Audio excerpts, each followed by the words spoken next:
السلام علیکم ورحمۃ اللہ وبرکاتہ۔ محترم ناظرین، سامعین حضرات،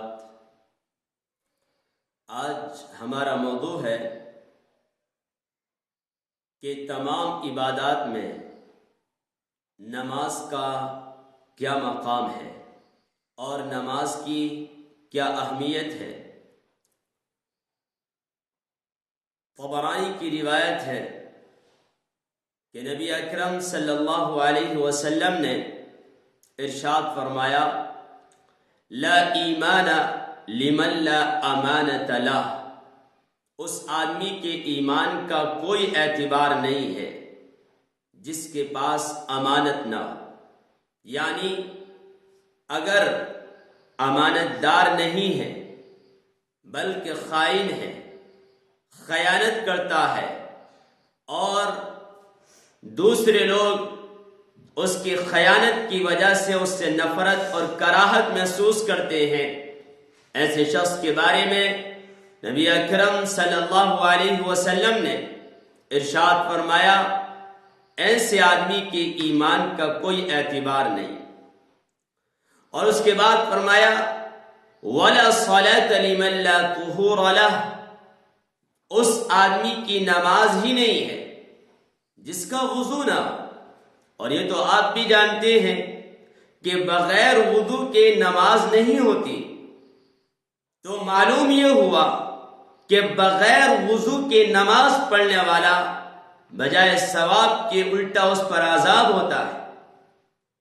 اور اس کے بعد نبی اکرم صلی اللہ علیہ وسلم نے یہ بات بھی ارشاد فرمائی، وَلَا دِينَ لِمَن لَا صَلَاةَ لَهُ، اس آدمی کے دین کا کوئی اعتبار نہیں جس کے پاس نماز نہ ہو۔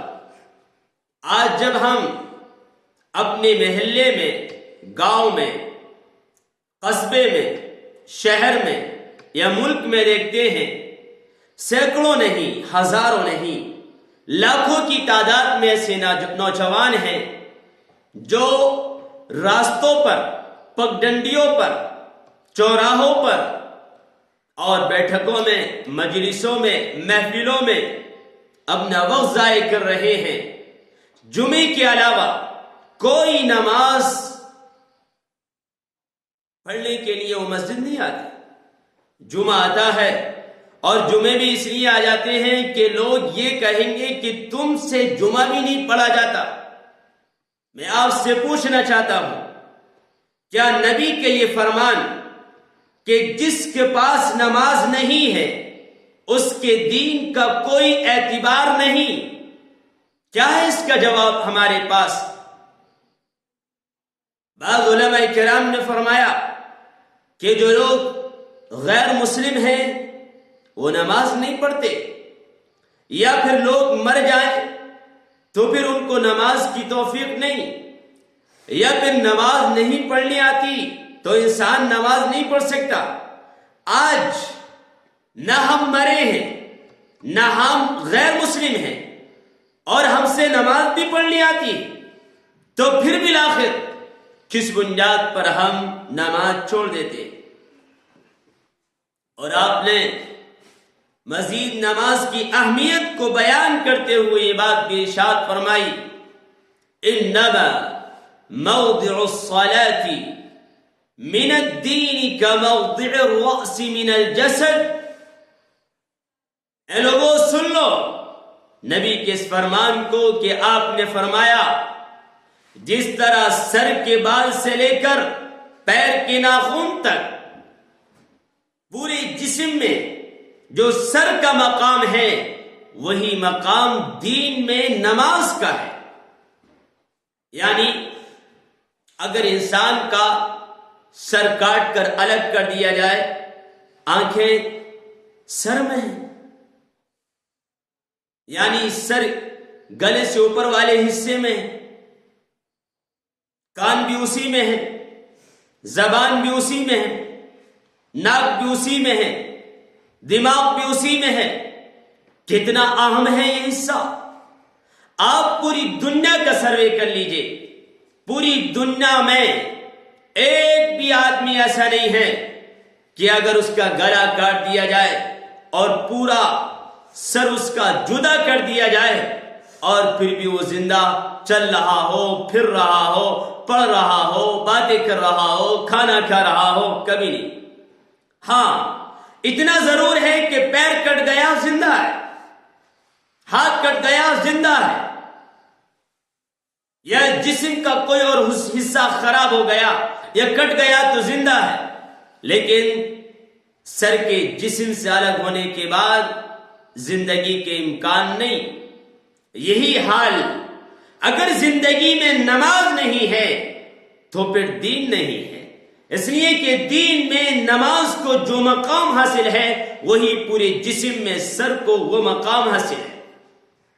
آئیے آج سے ہم اور آپ عہد کریں کہ یقیناً ہم نماز پڑھیں گے اور اپنے بچوں کو نماز سکھائیں گے اور اپنے محلے کے افراد کو نماز کی دعوت دیں گے، اور ہم نمازی بنائیں گے اور انشاءاللہ نماز کی پابندی کے ساتھ ہی دنیا سے واپس جائیں گے۔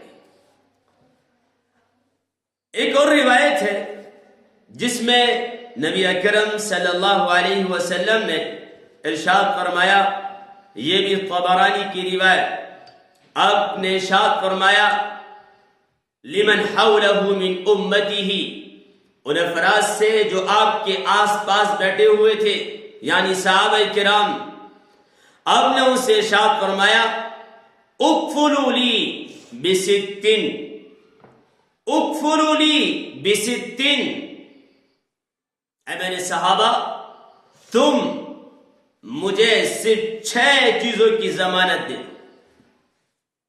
یعنی تم 6 کام کر لو دنیا میں پابندی کے ساتھ، لگاتار تسلسل کے ساتھ، اس کا انعام کیا ہوگا؟ آپ نے فرمایا اکفل لکم بالجنہ، میں تمہارے لیے جنت کی ضمان دیتا ہوں، جنت کی ذمہ داری میری ہوگی، میں آپ کو دلاؤں گا اگر تم 6 کام پابندی کے ساتھ کر لو۔ قالوا، صحابہ کرام نے عرض کیا وما ہی یا رسول اللہ، کیا فرمایا صحابہ کرام نے؟ وما ہی یا رسول اللہ، اے اللہ کے نبی ذرا بتائیں وہ 6 چیزیں کیا ہیں؟ قال، آپ نے فرمایا نمبر 1 الصلاۃ، 5 وقت کی نماز پابندی کے ساتھ پڑھنا۔ نمبر 2 الزکاۃ، اگر اللہ نے مال دیا ہے اور ضرورت سے زائد مال ہے، سال اس پر گزر چکا ہے، اس کی زکوٰۃ ادا کرنا، جیسے کہ قرآن نے یوں کہا اقیموا الصلاۃ وآتوا الزکاۃ، نماز کو قائم کرو، زکوٰۃ ادا کرو۔ نمبر 3 والامانہ، امانت داری اختیار کرنا، کبھی خیانت نہ کرنا۔ نمبر 4 اس کے بعد فرمایا کہ والفر، اپنی شرمگاہ کی حفاظت کرنا۔ شرمگاہ کی حفاظت یہ بھی بڑی اہم چیز ہے۔ زنا اسی سے ہوتا ہے، بدکاری اسی سے ہوتی ہے، لواطت اسی سے ہوتی ہے، اور بھی بہت سارے گناہ ہیں جن کا تعلق اسی سے ہے، اس لیے شرمگاہ کی حفاظت۔ نمبر 5 البطن، پیٹ کی حفاظت۔ پیٹ کی حفاظت کیا؟ ہمارے پیٹ میں کوئی حرام لقمہ نہ جائے، حلال کھائیں، ہم حرام سے دور رہیں۔ اور نمبر 6 کیا ہے؟ آپ نے فرمایا واللسان، زبان کی حفاظت۔ جو آدمی 6 چیزوں کی حفاظت کرے گا، نبی کا فرمان میں اس کے لیے جنت کی ضمان دیتا ہوں۔ نمبر 1 نماز، نمبر 2 زکوٰۃ، نمبر 3 امانت داری، نمبر 4 شرمگاہ، نمبر 5 پیٹ، نمبر 6 زبان۔